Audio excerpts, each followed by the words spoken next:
Hello my friends, and welcome back to the Lavinia World YouTube channel. Katie here from Eastwick's Paper and Ink, and I'm excited to be joining you. Today I'm going to be showing you how to get more from your Lavinia stamps, and I hope you enjoy. The products I'm going to be using today are some Wow Clear Gloss Superfine Embossing Powder and the Mystic Swirl stamp from Lavinia Stamps. I've also got the Lavinia Stencil in Foliage, and I didn't clean it. I did ink it up to put a little card in the back just so I could see what it would look like. And I'm going to be using this very same ink that's on the stencil, so I didn't see the need to clean it right away. I've got my Elements ink pad in Mulberry. I'm also going to pull out the Merlot later on in the video. I don't end up using that Twilight Versafine Clair. We'll talk about that later. And I am going to use the Candy Apple Distress Ink as well as the Worn Lipstick and the Spun Sugar. I've got some Versamark ink. I've got some Distress Ink, in more Distress Inks rather, in Twisted Citron, Cracked Pistachio, Evergreen Bough, and Chip Sapphire. The watercolor paper I'm going to be using is hot pressed. That's my preferred watercolor paper. It is the Fluid 100, and I do not recommend that watercolor paper. I ran out of my Strathmore, so I'm using what I had on hand, but it is not my favorite, and now I know why it is still in my stash. But in a pinch, it works. So I'm simply going to add some anti-static powder to my watercolor panel.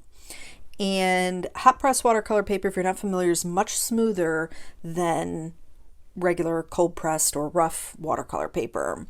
There's a couple different textures out there, but the hot press is the best to stamp on. And some of them work better than others when it comes to applying ink direct to paper. This was one of those instances for me. I had to be careful not to like smush the square because I had a panel that I had tested that it put a big square on it, and the water, it didn't dissolve it, so like it normally would have on other watercolor papers. So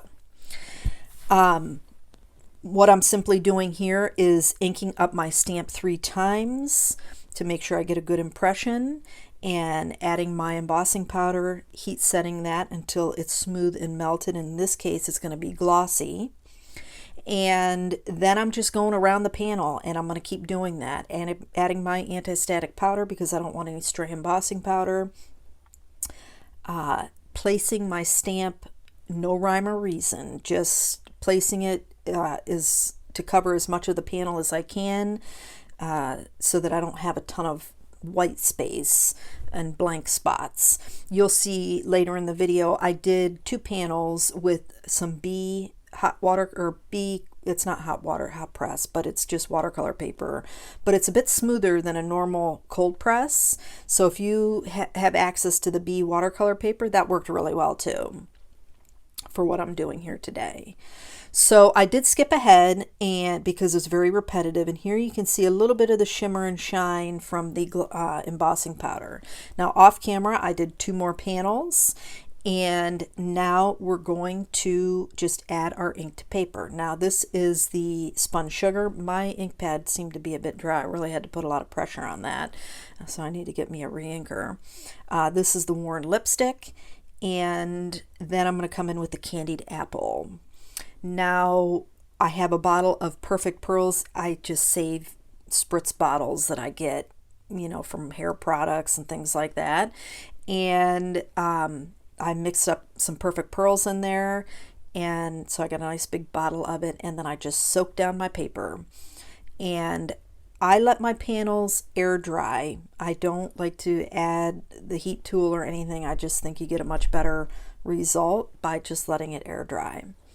So off to the side that went. Now I'm coming in with Twisted Citron and some Cracked Pistachio, some Evergreen Bough, and the Chip Sapphire. Now initially I thought, oh no, that Twisted Citron is, you know, not going to work, but what can you do? It's already there.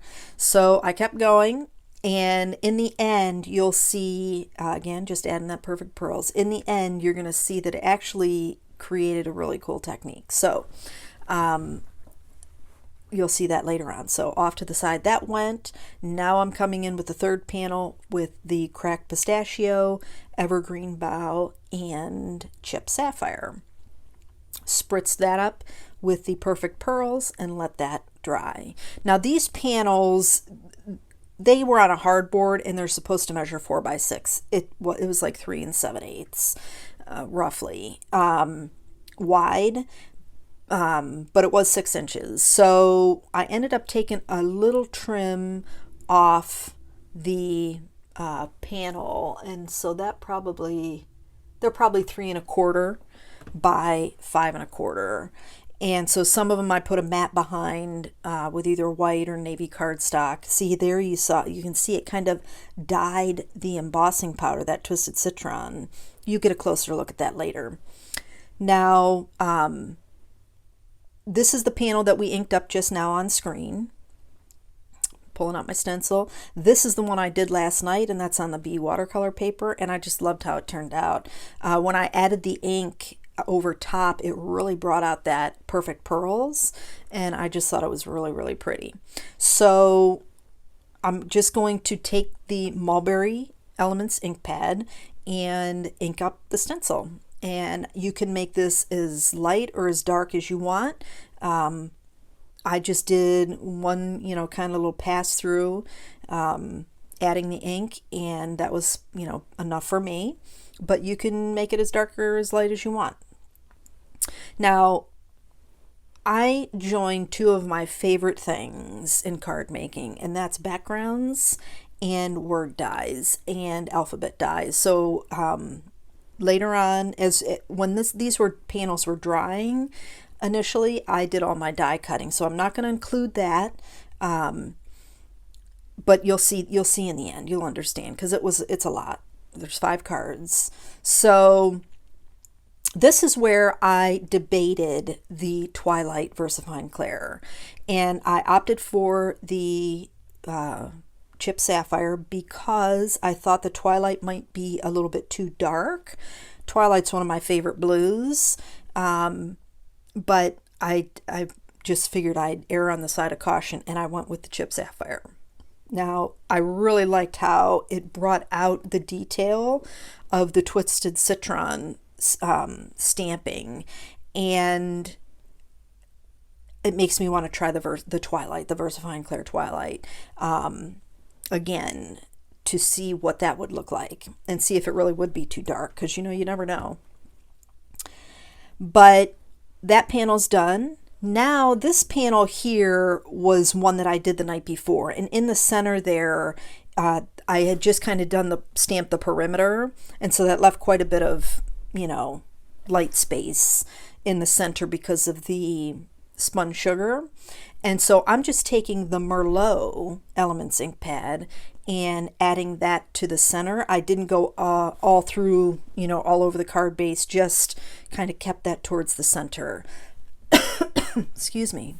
And so here, I saved you the trouble of watching me piece everything together and die cut because that's pretty time consuming. But the die set that I used is the lowercase Heather die set, alphabet die set from Pinkfresh Studio, and you get a twofer. So you get the hugs solid, and then you get that love you outline. So it gives you a 2-for-1, which I really, really liked. And the Everyday Script Thin Words from scrapbook.com is the love you in the glitter paper. Now, the reason I say I saved you time is because here I'm showing you that I layer up my word dies or my alphabet letters, at least 3 layers. So there's 3 layers of white cardstock. That sending there is a die set from the Greetery, and I'll list that down below in the description box too. The Thinking of You, that's from Simon Says Stamp, but I layer up 3. So in this case, there's 3 layers of the white outline. In the Thinking of You, there's 2 layers of white heavyweight cardstock, and the Tim Holtz silver metallic kraftstock is the 3rd layer over the top. And For the other die cuts, this Love You, for example, again, two layers of white, and then that's just some glitter paper I had in my stash in silver that would be the third layer that goes over the top. So just 3 layers of any type of, however you want to work it. If you're going to put a special, color on top, then you would just do 2 layers. Sometimes I do 4, but for these I just did 3. And the card bases, that was in the navy from Gina K. I like heavyweight card bases, so that one's I think about 100 pounds. Now this is Neenah Classic Crest Epic Black cardstock, and it is in 130 weight pounds, so that's pretty heavyweight cardstock. But I just love the sturdiness of it.